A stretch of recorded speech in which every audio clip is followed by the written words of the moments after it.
Hello and welcome to the Franchise Tag Podcast with me, your host, Freddie Hall. Thank you, Andrew. Thank you, Adam. Thank you, Johnny. What are you doing, San Francisco? You could have just waited 10 more seconds and we would have been live. We would have had a live reaction. But we're going to start straight away. We're going to hit the blocks. We're going to hit it out running. Trade deadline day, loads of things going on. The San Francisco 49ers have just literally 30 seconds ago traded for Chase Young, defensive end of the Washington Commanders. The second defensive end today for the Commanders to leave them. We're going to be talking about a load of it. We're going to be talking about other things from the games this Sunday. Immediate reactions. Adam, I'm going to go to you straight away. I'm sorry, I cheered so much and was like, whoa, before we started recording. I'm on a high here. I mean, that's incredible by the Niners. Yeah, it's pretty good, isn't it? I'm just going to Don't say it like that. Don't defunct my hype. Come on, man. Get on the train. No, really, the 49ers needed help. So really good trade for them. And Washington, I mean, I don't know if you want me to mention another trade that's happened yet or whether you want that to wait and we can talk about that later. But obviously, Washington are doing too well. They've got to get Caleb Williams, and so they are in full tank mode. That's what we like to see. Oh, if Sky was on the pod tonight, he would not be letting you to use the T word. Nor Johnny even. Johnny hates the T word either as well. Johnny, I mean, we've said that the 49ers, I mean, last week we said they lack depth, though they're a very good team. They're starting to look a little tired, a bit lethargic in certain places. I mean, what does this do for their defensive line? Yeah, huge addition. Chase Young, obviously, we know the talents. It's just been, the injury concerns that he's had in Washington since coming out of college.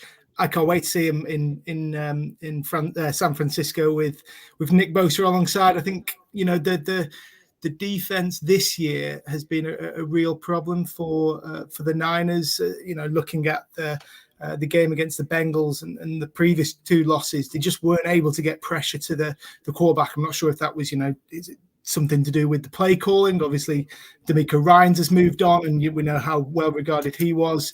But I think number one, you have to have the players on the roster, and yeah, I think adding someone like Young gives them a real boost to get back into the top tier, as I say, of NFL defenses.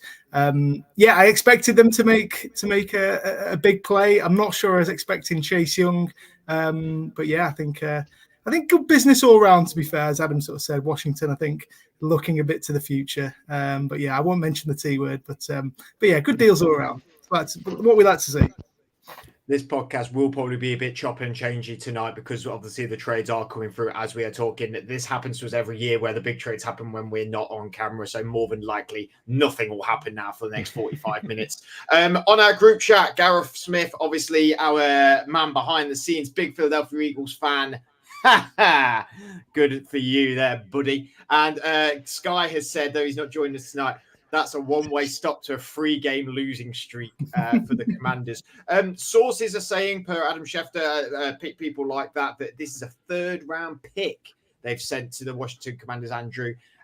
Cheap. I mean, we know Young has had his injury problems. However, I mean, the 49ers is a place to go where you've had injury problems and not really get them. I mean, Christian McCaffrey, injury in his whole career, been completely fine, really. The 49ers, I know they've had injury woes in their history. Is this going to be the renaissance in his career that Chase Young's going to need? Someone who you loved coming out of college. Yeah, and he's for me, I think he's been brilliant this season as well. Obviously, lots of talks of not picking up the fifth option.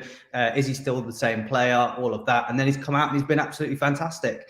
So yeah, he's going to go over there, and there's going to be no pressure on him to be the superstar as well, because they've already got another one of them on the other end. So that should be fine for them. And I think, yeah, it's a great acquisition for them. We saw what happened to them last week, and they've got Jags, Seahawks, Eagles, Ravens, all to come. So adding on that defense is just propelling them and really pushing for them.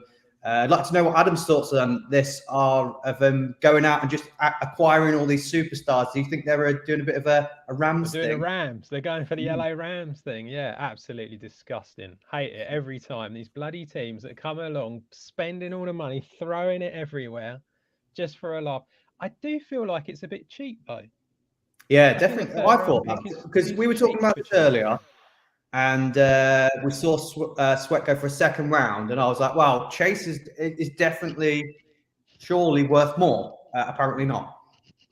Montez Sweat being 27 years old and Chase Young being only 24. I can imagine, how the 49ers are going to. I mean, this is the push, right, Johnny? I mean, how are they going to be able to retain all these players? Because there's some big contracts at San Francisco 49ers already. They're going to need to, who is likely going to be like on the list of maybe getting cut, I suppose. Not cut, but maybe trade away or not getting that second contract over in San Francisco 49ers. Yeah, I mean, we saw the Rams do something silly with Von Miller a couple of years ago. Gave up, I can't remember. I don't think it was high as a third round pick, but he only stayed for that run to the season with his contract expiring. I'm wondering if a similar sort of thing could happen with Chase Young. It's not what I expect, but there's got to be someone, there's got to be something to give. And I feel the 49ers have had to, make a move to get their season back on track. And, there's so much expectation. I think 3 weeks ago we were talking about this being, we couldn't see any other team in the NFL winning the Super Bowl. Obviously very premature, but they really needed to do something. And I think a big move like this, it's obviously the early the early sort of reaction. Probably need to look at it in a bit more detail, but I think it's a positive move. And I'd quite like to see the Niners, do continue to make moves this deadline, because I think they are at that stage making a move for someone who obviously has talent but hasn't necessarily proved it. Andrew's mentioned he's had a great start to the season, but yeah, this is really all in, and I'm looking forward to seeing what comes out in the next couple of hours. We will talk about the Washington Commanders in a moment, because we'll talk more specifically about their team in a second. But we'll talk about the other trade that they've made today, which is for a second-round pick, sending Montez Sweat, the 27-year-old edge rusher, on the other side of Chase Young to the Chicago Bears. Adam, you said you've not really been in NFL world today. You only just sort of heard about some of the trades from us before we got on camera. That was a move that you said seemed quite strange on the Bears' point of view. Yeah, to me, it feels a bit weird. I mean, Montez Sweat is a very good player, but given his age, given the price, I mean, it's clear that the 49ers front office are clearly much more accomplished than the Bears front office are, if they can get a second round pick out of them for a guy who's like a couple of years older. So I find that strange. I mean, the Bears are clearly not in a win now mode. So I don't quite understand why you would go for someone like Sweat now. It seems strange to give up that second round pick, but I don't quite get it. Like I say, he's a bit old. He's not old, but he's a bit older, and it's a high price for a guy who's 27 for a team that isn't competing. And when we look, obviously, the draft pick, second round pick, Andrew, they've given up this second round pick. Is that because they think we've got two first rounds we've got two top first round picks in the bag? We don't have to stick on them now. We can give up a second to get a bit better now with someone like Montez Sweat. The only thing in my mind is you see Chase Young go to the 49ers for a second and you took Montez Sweat for a second. In my brain, I go, Bears, why don't you take Chase Young for a second rather than Montez Sweat? That's the only thing or a third. Yeah. I mean, that's the only thing that's confusing in my mind is if both of these tech players were on the table, why do the Bears target Sweat over Young? I mean, he's not had the injuries. I'm guessing he's been well established now every single year. He's been there, we spoke about him being their actual best defender for quite a good portion over Chase Young with his injury woes. So, they're getting a guy that they know is talented. So they're not taking that risk of going to the draft and going, we could use that second round pick on a gamble and perhaps it doesn't work out. Not every draft pick hits, even when they're first rounds or second rounds. This guy is a hit. We know that. So they've gone out and got him. But, the Bears gave up a second round pick last year at this point for Claypool, didn't they? So they're quite happy to just throw away that second round pick. So this is not a surprise. That was a reach and probably overpaid for him. So this may be a reach and overpay, but at least he's established and you know what you're going to get with him. You know, he's played well for lots of years now. So that's probably why. Like I said, when you've got 2 top first-round picks in the bank, I mean, I don't know what it is now. I believe they're picking 1 and 3 at the minute. I could be wrong on that, though, after the weekend's games. And they're not 1 anymore, are they? No, 2. Are they 2 and 3? Yeah. So 2 and 3. I mean, they surely are probably thinking, well, we could move one of them picks down and draft if we really want to, and that because we could earn back that second pick elsewhere in the draft. There'll be plenty. There's 2 very good quarterbacks coming out in this draft, and there's plenty of teams out there that are looking for a young quarterback. Johnny, the Commanders dealing 2 of their top. I saw something on Twitter, someone on Twitter saying what would be considered as the baseline players, like the foundations for this defense, and they've dealt both of them. And I know we sort of vaguely touched a moment ago on the T word, but it's interesting by the Commanders that they look at their division. The Giants aren't exactly doing anything there. They've got the Eagles and the Cowboys who are both having tremendous seasons. What do you think they brought in Eric Bieniemy last year? Feels like a little bit the heir apparent to Ron Rivera. What do you think the mindset over there is for Washington? Yeah, I think we're starting to see the start of a little bit of a reset with the Commanders. Obviously, first with the new ownership have come in. There's been a lot of talk over Ron Rivera, and I don't know. I think many people in the building are just trying to build the team the way they want. Perhaps I think they've got some great pieces, and I'm a little bit not annoyed. I think they've done decent business because we know both of these players are available and going into big contract years. They've been able to recuperate, some decent picks. Obviously, Chase Young has fallen down from the second overall pick that he acquired. But I think for now, it's all about making progress with Sam Howell. I think he looks a good quarterback. I do think he is the player going forward. Yeah, I don't see them. I don't want to get drawn into the T word too much. Obviously, there's a lot of quarterbacks coming out of college who look great. We've mentioned Caleb Williams, Drake May. If they can get into contention for someone like him, would be brilliant. But yeah, I think it's just a little bit of a reset now for the Commanders. They've now got, I think, 5 picks in the first 3 rounds. They've got the likes of Jonathan Allen, Darren Payne as well locked in on defense. So I think it's just building around those players. And if there was the concerns of Young, Sweat coming into a big contract year, I think it's just making the right moves that suits the core pieces around. And I feel, yeah, these 2 players who have moved on probably weren't. But yeah, the Commanders, I think, are still a decent team, but I don't think they're going to be, obviously with these moves, they're not going to be a team that are trying to push into the off-season this year. Of course, with this move, it gives a really good opportunity for one of the UK's own F.A. Abada to really show up and get some good game time this year as well. So in a way, congratulations to him. Because it's gonna definitely heighten the game time he gets. But Andrew, when you look at the 49ers defensive line now, I mean, Chef just put out a tweet 3 minutes ago. Defensive line includes Nick Bosa, Chase Young, Javon Hargrave, Eric Armstead, Drake Jackson, Randy Gregory, Javon Kinlaw. I mean, watch out, Philadelphia, right? Yeah, definitely. Stacked, you're going to be able to rest those players. You're going to be able to rotate them. You're going to be able to play loads of different sets. So yeah, just opens them up for just going through that playoff, going through this cold weather season. They're a team that's coming from California, so when they've got to make those trips over to the cold states, when they got to Washington and places like that, and to Baltimore, they're going to be able to rotate and keep healthy, which is the key. Being able to play in bad weather is the key, and now's the time that you're going to have to do it. So it's the perfect time for this as well.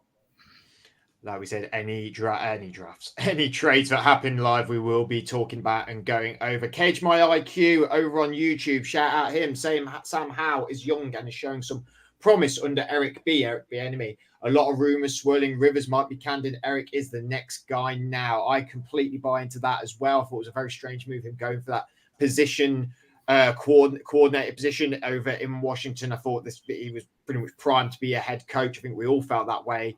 And I think a lot of NFL fans felt that way. So it might not be too long before we see Eric Bieniemy take the reins, and maybe he'll do it with a new quarterback as well come draft time in April. Another trade that's happened today with the sad news of Kirk Cousins now out for the year.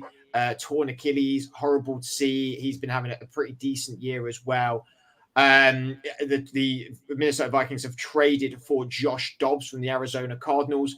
A divisive quarterback that we've spoken about a little bit on this podcast, given that it felt like Colt McCoy was going to be the starter, because obviously Kyler's injury. Kyler's coming back now, so they're feeling like they can move on Dobbs. Adam, obviously your team being in that division, how do you feel about this trade? I don't believe it was for a high pick. I think it was a 6th or a 7th. I'll have to go back to it. So they traded Josh Dobbs and a 7th, received a 6th round pick. Just makes sense for the Cardinals. I mean, the rumor was that it was going to be Jameis Winston going up to Minnesota, but this just makes sense, right? Yeah, it makes sense. He's obviously he's done well, hasn't he, at the Cardinals? And so it makes sense for him to continue playing. The Cardinals are getting Kyler Murray back. Whether he plays this week coming up, I don't know, but he will be playing at some point. They drafted a quarterback as well in Clayton Tune, so they're going to want to see what he can do. It all kind of makes sense in that regard, and they get a pick out of it as well. And the Vikings need a quarterback if they've got any chance of being able to do anything, which, to be honest, I don't think they probably will.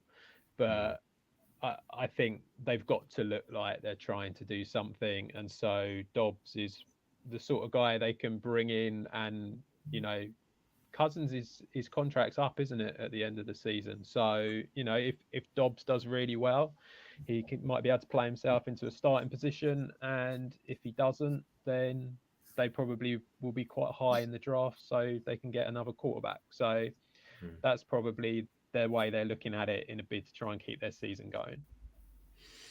I mean, Andrew is our college savant. He knows everything there is to know about college. And it's just been announced that Vikings head coach Kevin O'Connell announced the Vikings plan to start rookie quarterback Jaron Hall versus the Falcons. So Dobbs will not be starting on Sunday. Jaron Hall, player that you've seen play, know much about him? I mean, throw you in the deep end here, I admit. You can say no. Well, yeah, he was one of those guys that was quite hyped up at the back end of the year coming into the draft. A lot of people were talking about him and saying that he's got a good ability. I think he's only going to be ever a backup. He showed some good skills at college in terms of his passing and his accuracy and something like that. He's not the most mobile, but you're going to have to play him for 1 week, aren't you? You're going to have to let Dobbs acclimatise to the playbook, the roster, the guys, everything like that, like he did when he moved over to Arizona. So, he's going to have to play one game, and I think it's against the Falcons. So it's probably the right time. Love playing against the Falcons, don't they? That's the new rule. Well, yeah, you can expose their weaknesses. I'm sure we'll probably talk about that later, won't we? For the Vikings, it's the right choice, isn't it, for him? He's got this. Cousins wasn't the most mobile, was he? He was an accurate passer. So I think he can do a job. It's just the fact that he is a rookie and hasn't had a lot of snaps in there, so that could be a bit of a danger. But he's going to be serviceable.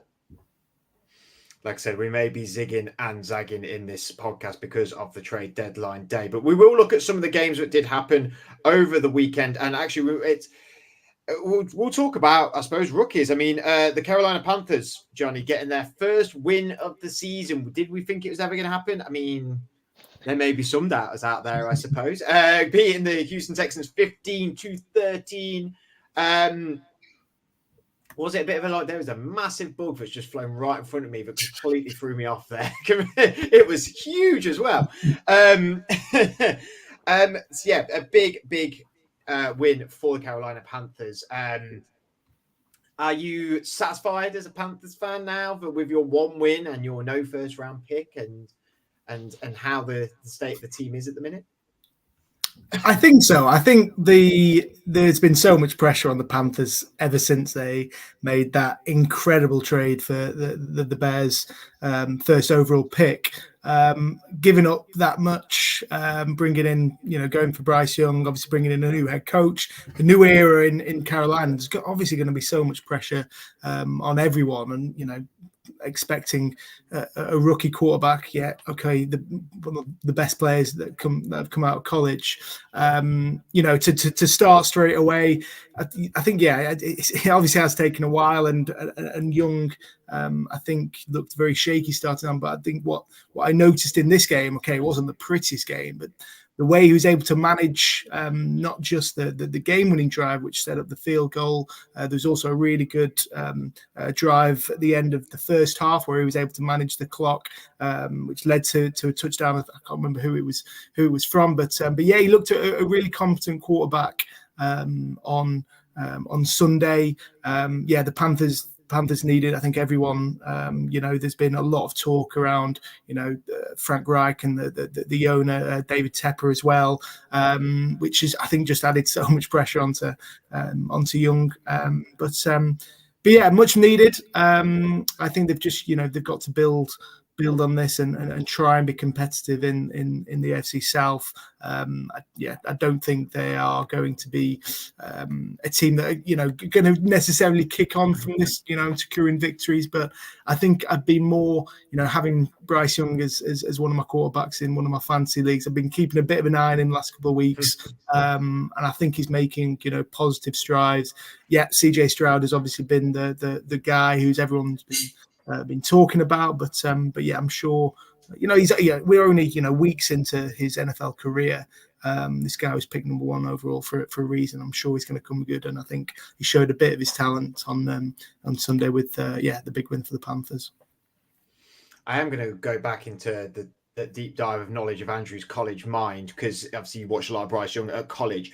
Do you think, what has been the problem with Carolina and Bryce? Has Bryce been playing? I mean, I have to admit, I've not watched loads of Bryce particularly.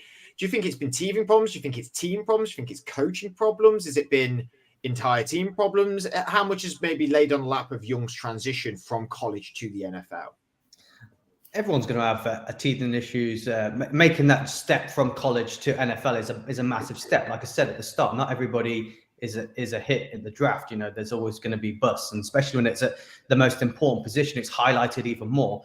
But I loved him at college. Very accurate, very good passer, very good in the pocket. Ticked all the boxes for me, bar his height. Personally, I think it's a Frank Reich issue. I don't rate him. I don't like him. And I think he saved his job by this win as well, proving that, Young beat Stroud.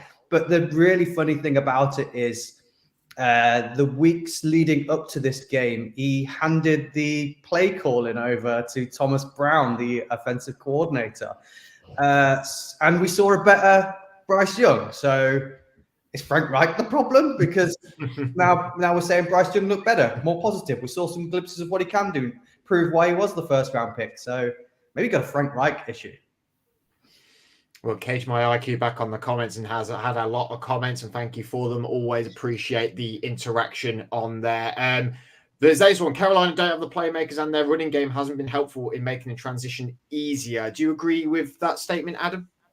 Yeah, Sanders hasn't had a good season at all. He's really struggled. The O-line hasn't been fantastic, so they haven't been able to get the lanes for the running backs to go through. I think Hubbard's done pretty well, but Sanders has really struggled, and that was a big acquisition that they brought in. When it comes to playmakers, I mean, obviously Jonathan Mingo is, he's a rookie as well. So it's basically everything Andrew said about Bryce Young. It's kind of the same for him being a rookie. It's tough coming in. And then you've got Adam Thielen, who is a veteran who is sort of coming towards the end of his career, but has shown that he's still decent, but he's only decent because there's nothing else to stop him from getting the ball. This is the thing. So I think that's half the problem. it's something that I think we all kind of felt was going to be a potential issue coming into the season, because they gave up so much for the quarterback that they couldn't get any receivers as well. So yeah, it's not really a surprise. I think when we're talking about players from college and coming in and the transition, I think it's good to point out the fact that Bryce Young came from Alabama, and the team that he was on when he was there, they've got a great O-line. They've got multiple weapons at wide receiver and at running back. So when they're going into the majority of their games, they're going in as the favorite. They're going as the best team. So there's not going to be loads of pressure on him. He's got all the weapons. So I think when you then go to one of the worst teams in the NFL, and there's multiple NFL guys flying at you, like Adam says, the O-line hasn't been up to scratch. The run game's not quite worked. You've got all the best people when you're at Bama. So I think it's so much harder for the guys from the bigger colleges to come in and make an instant impact. I think that's why you see a lot of the guys from some of the smaller schools that have fit the attributes come in and do better. Like, I won't say any names because I'm sure I'll get slandered for saying them. But you know, the smaller school guys come in and they've got a chip on their shoulder, and they've played against teams where they haven't had the time. And I think that's one of the reasons why you've got to remember he's a Bama guy who are the best of the best usually.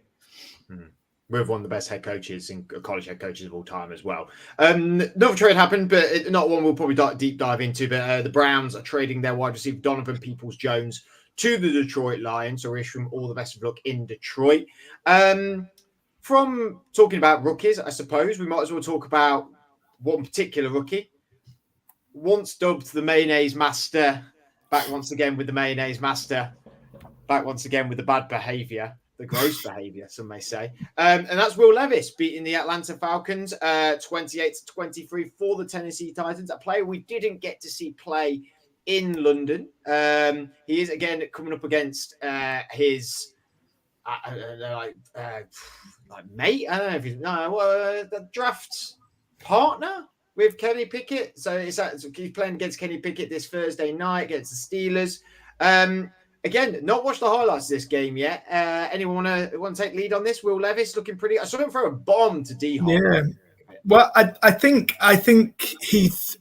three of his touchdown passes were very similar plays, and I think that was the main his ability to throw the ball, long distance was one of the big takeaways I think we had from him coming out of college. So I think it was a really good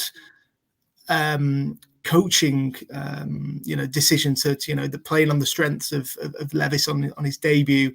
He looked fantastic. It was brilliant to see, but I'm really looking forward to seeing him for the rest of the season, how he can get on Thursday. I think in this game particularly, the Falcons are quite aggressive, and I think that helped Levis in particular to be able to get the ball downfield to Hopkins.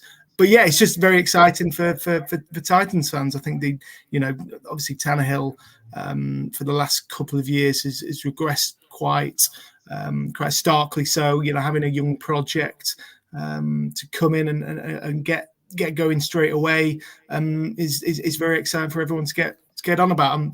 I think we don't want to, in the NFL, everything can change week by week. I don't want to jump on the bandwagon and they say Will Levis is going to be, a top 10 quarterback by the end of the year, that sort of thing. Let's see what he can do against, I think, a better, Steelers defense. I think there's probably, going to have to be a lot of game plan changes. I don't think he was put in a position where he was, at threat against the Falcons, and I think that could easily happen a bit more against the Steelers. But fantastic win for the Titans, and it looks like they've got a good young stud that they can build around for the next decade or so, hopefully. You heard it here first. Johnny Bisbee said Will Levis will be a top 10 quarterback by the end of the year. That's exactly what he said. I have two witnesses that will attest to that idea. Adam, just a bit of luck, or do you think this might be the start of something for Will Levis? I was surprised because I was surprised more by the Falcons. I felt they had improved defensively a little bit, and I was surprised that they were beaten so easily over the top. compared to, I mean, last year they struggled in that area, but they brought in some all right corners and safeties, and I felt they'd done pretty well this season, so that surprised me. But when it comes to Levis, I mean, as Johnny said, 3 of his touchdowns were all bombs over the top to D-Hop. That can be stopped. And if that's your game and that is all your game is, then that can be stopped, I feel. And so that's a potential problem. They need to we need to see more, is essentially what it is when it comes to Levis, and see what he can do. Everyone knows he's got a strong arm. That's something that we all came out and said when he came out of college, that he had a strong arm. But whether he can sort of do more and sort of like more short passes and slant routes and stuff like that for these receivers, that, to be honest, the receiving core is not great either. So that's a concern. Yeah, he could be very good, but I would probably temper enthusiasm a little bit. Well, I tell you who he won't struggle to go over the top against, and that's my Pittsburgh Steelers, because we couldn't cover a slice of bread with butter, mate. We are dire at the back end. Like Johnny said, the Falcons' defense very different to the Pittsburgh Steelers' defense. Obviously, like I've just alluded to, we've not been very good at the back end, not been good at covering, been blown open so many times. But our pass rush threat is 10 times better than the Atlanta Falcons is. Do you think he'll be able to adapt to a new game plan against a defense that is very, very different from the Atlanta Falcons? Yeah, I mean, I slagged off Frank Reich earlier, so I'm going to big up the coach here. Great coaching from Vrabel, just perfect coaching. You know, he leaned on Levis's strengths massively. You know, he went in there and just went, "What do you do? Great, you throw bombs. Just throw bombs." He never had to do any of the dink and dunk. He never had to go through progression and reads and things like that. He just all arm. And I think what he'd obviously seen tape. Adam said that he'd seen good stuff from the Falcons, but from tape in previous, we saw the Texans and CJ Stroud go over the top on some plays and beat them. They're very aggressive when it comes to pass rush. And if you are aggressive with the pass rush, you're going to leave those big bombs over the top, especially when you've got D-Hop running against the players in the back. So I'm not sure whether you're going to see loads of that, because we've seen it once now. People are going to think that's all there is. So Vrabel's going to come up with a new game plan. You know, he's still got the 2 quarterbacks that he can use. I think you're going to see a different game plan, some different styles against your Steelers especially. But what I do like about this is this now opens the run game up massively for the Titans. I don't think we're going to see Derrick Henry go anywhere, because if you've now got the threat of someone throwing big bombs over the top, are you going to send everybody in pass rush? I don't think so. So you might see Derrick Henry getting a few more big runs, because they're not all just going, well, what did they used to do? Give it to Derrick Henry, or small passes from Tannehill, nothing exceptional. So you might see a bit more from Derrick Henry now. Yeah, absolutely can't wait. It's so enthusiastic to see it. Either D-Hop getting bombs or Henry running down our throat. Cannot wait. Or we might have some cover. You never know. We might as well jump on a few of the trade rumors, because you sort of alluded it to there. Because either I'm going to have Derrick Henry run down my throat with the Titans this Thursday, or I was going to get Derrick Henry traded to the Ravens and get him for the next 3 years, twice every year. But then the Steelers are in conversation as well with Jalen Johnson, the cornerback in Chicago, who has said that he wants to be traded away. Latest rumors are the Steelers and the Eagles are in on him. Anyone want to head up this, really? Jalen Johnson, a pretty decent corner, still young. Not sure how young, come to think of it. Former first-round pick as well. Or am I making that up? So the Bears want to get rid of a corner, but they've bought in Sweat. Yeah, logic. Does anyone want to help me? Anyone at all? So he's 24 years old, and he went in the second round. So And they want to get older. We spent how many years saying that the Bears needed to draft cornerbacks, get better in the secondary. You know, at the point when we were saying this, they had some good people up front. They still had Khalil Mack and Hicks, didn't they? Roquan Smith as well. Yeah. So when we were saying that, we're like, they need strength at the back. They need to get better in the secondary. They need to get better in the secondary. And now they're letting them go. I don't know. Do you reckon they're just bored? Well, I think it's more he wants to go, doesn't it? He's requested to go, doesn't he? I think he's just fed up of being in that organisation because it doesn't help any youngsters. Yeah.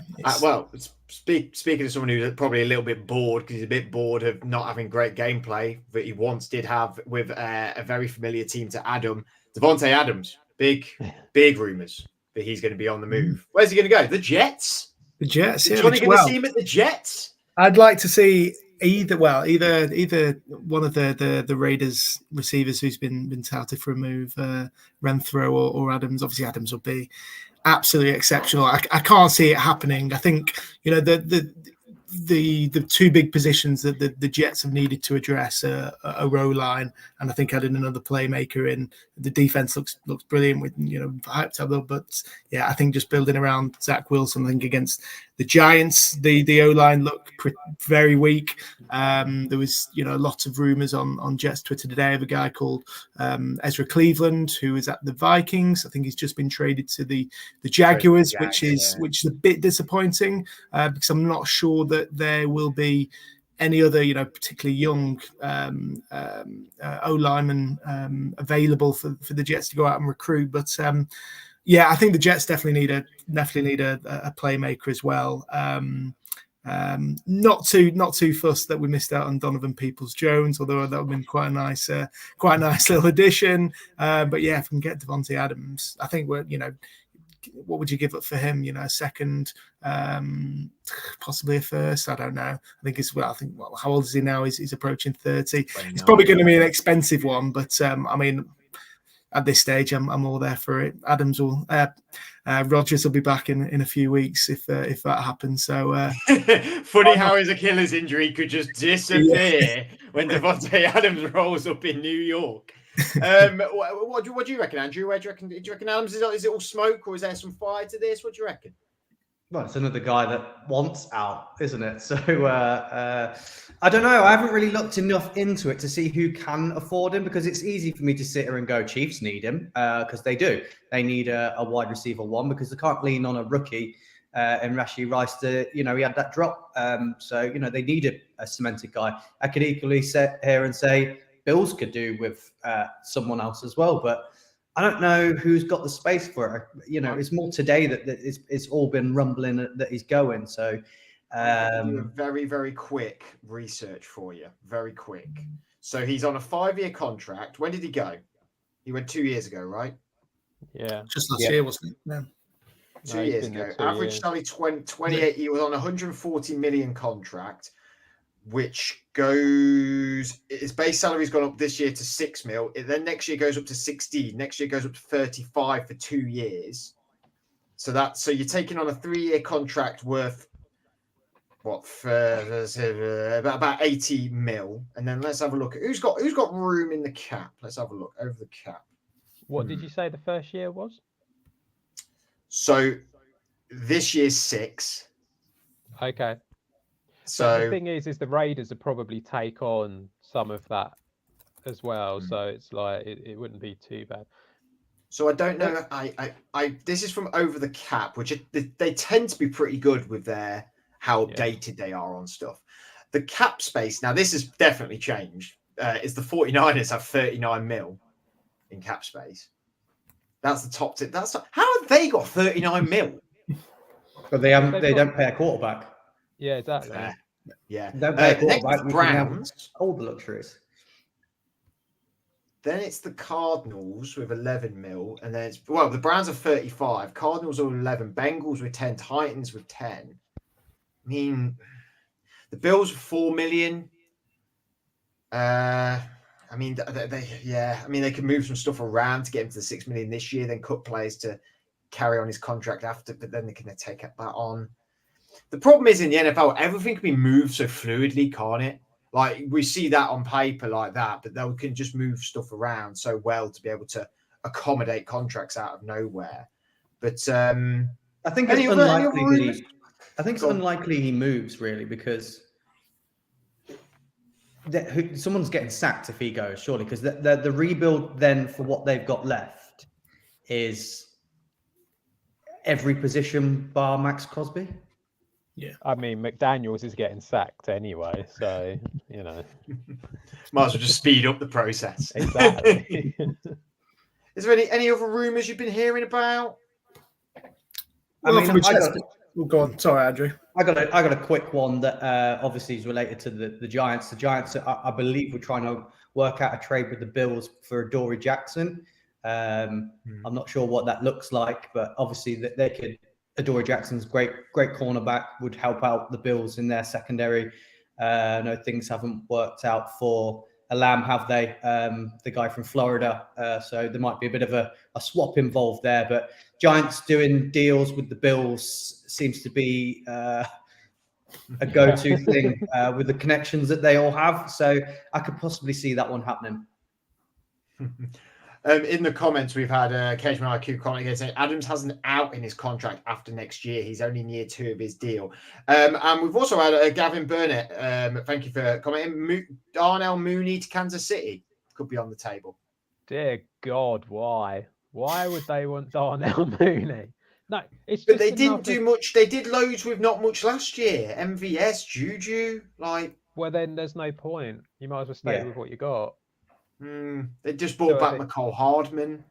Yeah, exactly. There's no need. You've either got to go and get yourself someone really top notch, or don't bother.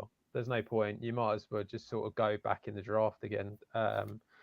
Darnell Mooney has struggled with injuries and has struggled for this season. And I think you can see, can't you, with the Bears, although they have not been the greatest offense, DJ Moore has shown that you can still get a decent amount out of that offense, and Darnell Mooney could not do that. So I don't think it would be something the Chiefs would be interested in.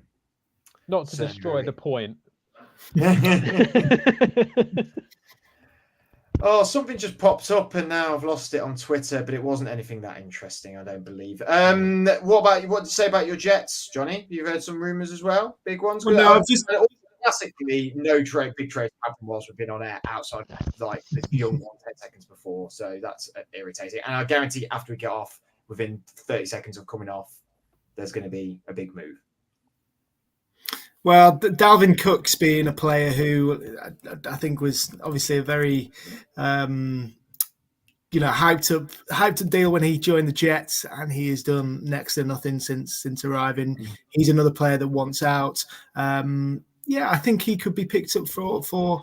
I think this is a type of deal where he will be picked up for quite a low draft pick. I can't imagine that any team will be giving up. I can really see him going on the move to someone who needs to have a running back and is looking to get into that playoff sort of contention.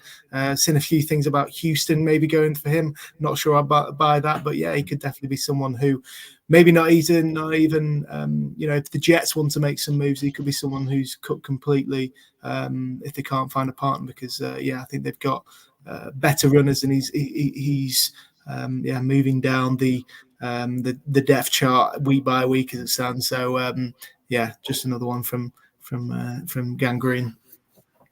You cut him and get Devontae Adams in. There you go. There you go. We've all worked it out. Completed. Joe Douglas completed it, buddy. In typical fashion, as we knew what that would happen, no big trades whilst we're on there, apart from the Chase Young one, like I said. Andrew, Adam, Johnny, thank you very much for joining us. We have got our eyes towards this weekend game for Art in Frankfurt, Germany. Exciting times that's going to be. We'll probably cover more of the Frankfurt game on the next show. Seems the game's just happened. Obviously, a lot's happened today, so we wanted to cover that more. But thank you very much for the comments tonight. That's been really great. We really appreciate that, and keep that up for sure. But until then, have a good rest of your week. Hopefully, there'll be some more exciting tweets along the way tonight. Make sure you keep your eyes peeled on the phone. And until then, see you next